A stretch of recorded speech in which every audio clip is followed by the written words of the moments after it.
Сәлеметсіздер ме балалар? Бізде бүгін 58-ші сабақ отбасы мүшелерінің мамандықтары және қысқарған сөздер. Алдымен балалар, біздің каналымызға тіркеліп, лайк және қоңырау басуды ұмытпаңыздар. Бүгінгі сабақта қысқарған сөздердің жасалу жолын білеміз және күрделі атауларды қысқартып жазатын боламыз. 52-ші жаттығу: мәтінді мұқият оқы. Мәтінде неше кейіпкер бар? Әр кейіпкер сөзінің алдынан қандай тыныс белгісі қойылған дейді. Бір топ оқушы үзіліс кезінде ата-аналарының кәсіптері туралы айтысты. Гүлжан: менің анам адам құқығын қорғайтын заңгер, ал әкем аудармашы, қазір ақшта сапармен жүр.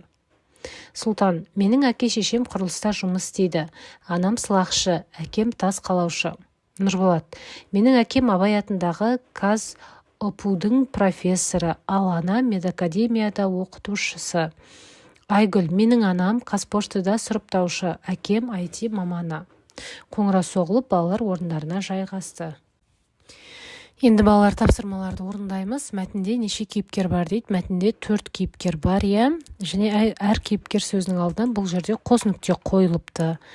Яғни Гүлжан деген, мысалы, менің анам деп бастаған сөйлемде алдында көрдіңіздер ме? Қос нүкте тұр, сенің атаның қандай мамандық иелері дейді. Мысалы, мен былай жаздым. Менің анам дәрігер, ол ауруханада жұмыс істейді. Менің әкем оқытушы, ол жоғары оқу орнында сабақ береді деп жаздым. Яғни балалар, сіздердің ата-аналарыңыз қандай жұмыс істейді, сол туралы жазсаңыздар болады. Келесі: қарамен жазылған сөздерге назар аудар, олардың толық атауын білесің бе дейді. ақш дегеніміз балалар Америка құрама штаттары, ОПУ деген Қазақ ұлттық педагогикалық университеті, медакадемия дегеніміз медициналық академия, Қазпошта дегеніміз Қазақстан поштасы, IT дегеніміз бұл ақпараттық технология екен. Бірнеше сөзден тұратын атаулар қысқартылып айтылады. Мысалы, БОО, КР, Қазспорт, Петкеңес. Бұлар қысқарған сөздер деп аталады. Келесі 53-ші жаттығу: өлеңді оқып, 2 баған етіп жатқа жаз дейді. Міне балалар, біздер осылай 2 бағанға Көпен Әбірбектің өлеңін жазып шықтық. 1, 2, 3, 4, 5 немене екен гес. 1, 2, 3, 4, 5 түсінбедім еш. Түсінбесең геске, түсінесің кешке. Бәрімізге керек бір гестен келер электр дейді. Енді тапсырмаларды орындаймыз. Дерек көздерден гес қысқарған сөзінің толық атауын тауып оқы дейді. Яғни гес дегеніміз, балалар, бұл гидроэлектростанция екен. Қазақшасы су электр станциясы.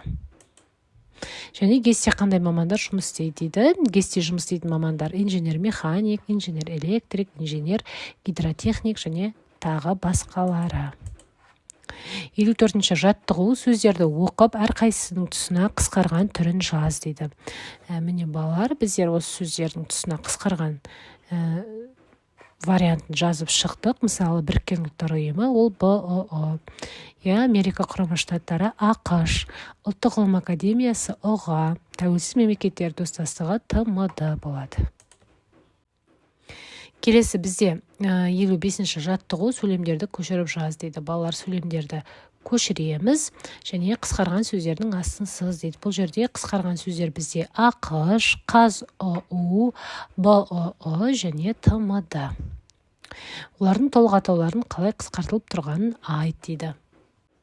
Яғни балалар, ақш дегеніміз ол Америка құрама штаттары, ОПУ дегеніміз Қазақ ұлттық университеті, БОО дегеніміз Біріккен ұлттар ұйымы, ТМД дегеніміз тәуелсіз мемлекеттер достастығы.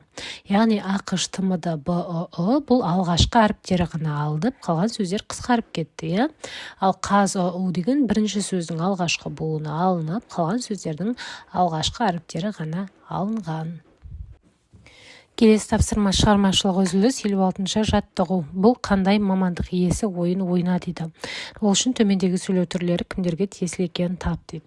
Бірінші: абайлаңыздар, бірінші жолға нөмір 3 Алматы Нұрсұлтан пойызы келіп тоқтайды. Пойыз тоқтағанша вагондарға жақындамаңыздар дейді. Балалар, бұл дегеніміз вокзалдағы диктор. Келесі: 10 маусымда Нұрсұлтанда күн ашық, жауын шашын жоқ. Таңертең 9 сағатта 19, күндіз 19:21, кешке 11:21, түнде 9:12 аралығында жылы болады дейді. Иә, бұл дегеніміз теледидардағы диктор.